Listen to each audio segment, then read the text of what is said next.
আলিপুরদুয়ার জেলার মাদারিহাট বীরপাড়া ব্লকে সোমবার বিজেপি মাদারিহাট ১ নম্বর মণ্ডল কমিটির পক্ষ থেকে বিভিন্ন দাবিতে অবস্থান বিক্ষোভের আয়োজন করা হয়।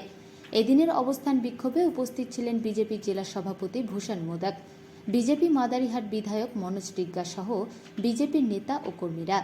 এদিনের অবস্থান বিক্ষোভ কর্মসূচি নিয়ে মাদারিহাট বিধায়ক মনোজ টিগ্গা জানান, মূলত ৩টি দাবিতে এদিনের অবস্থান বিক্ষোভ। আমরা একটা অবস্থান বিক্ষোভ করেছি।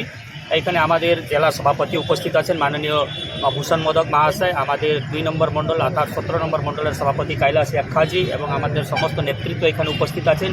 আজকে আমাদের যে এইখানে রেলগেটের সামনে যে অবস্থান বিক্ষোভ, ৩টি বিষয় নিয়ে আমাদের অবস্থান বিক্ষোভ। প্রথমত এখান থেকে ডলোমাইট শিফটিং করতে হবে, এখান থেকে অন্যত্র সেটা মুজনাই হতে পারে, যে কোনো জায়গাতে হতে পারে, এবং এখানে একটা ফ্লাইওভার আরবি ওভারব্রিজ তৈরি করতে হবে। এবং বীরপাড়া মানুষের বহুদিনের দাবি আছে যে জমির পাট্টা দিতে হবে, এইটা আমাদের দাবি আছে। সেই দাবির সাপেক্ষে আজকে আমরা এখানে অবস্থান বিক্ষোভ করতেছি। যে সবসময় শাসক দল অভিযোগ করে থাকে যে সাংসদ বিধায়করা কিছু করেনি, এখানে রেল গেটের উপরে কোনো আরবি হচ্ছে না, ডলোমাইট শিফটিং হচ্ছে না।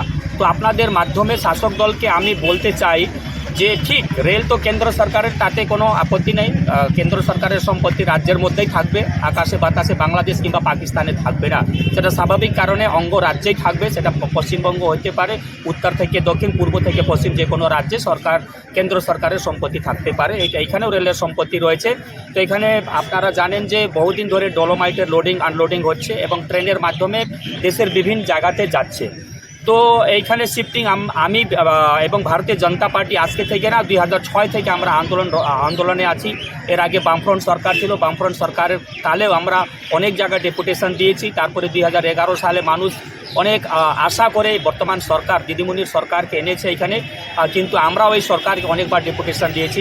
তো মূলত যেটা কারণ আছে যে এখানে শিফটিং না হওয়া, সেটা আপনার মাধ্যমে আমি সাধারণ মানুষকে বলতে চাই, বীরপাড়াবাসীর এবং যারা বিরোধী দলে আছে তাদেরকে বলতে চাই, দেখুন এখানে যদি শিফটিং হয় নিয়ম অনুযায়ী, শিফটিং রেল যে কাজ করার, দেখবেন যে হিমালয় হোটেলের সামনে রেল মাটি পুঁতে মানে লাইন পাতার কাজ শুরু করে দিয়েছে। আমার কাছে ডকুমেন্টস আছে, আমার কাছে সম্পূর্ণ ডকুমেন্টস আছে, আমি আপনাদেরকে জেরক্স দিয়ে দেবো এখানে, ঠিক আছে।